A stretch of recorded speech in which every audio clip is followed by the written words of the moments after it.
Сәлем арна көрермендері. Осы қазақша каналды қолдап, тіркеліп, өзіңіздің алтын пікіріңізді қалдыра кетіңіз. Жедел хабар. Владимир Путин Ресей халқына үндеу жолдады. Бұл жолға үндеу не жайлы болмақ?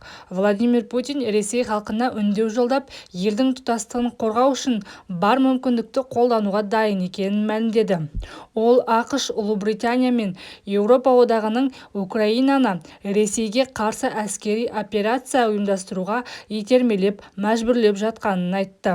Еске сала кетсек, бұл қоқан-лоққы емес. Путин ядролық қаруды қолдануы мүмкін екенін ашық айтты. Ал сіздер Путиннің ядролық қаруды қолданамын деген мәлімдемесіне қалай қарайсыздар? Пікірлеріңізді қалдыра кетіңіздер.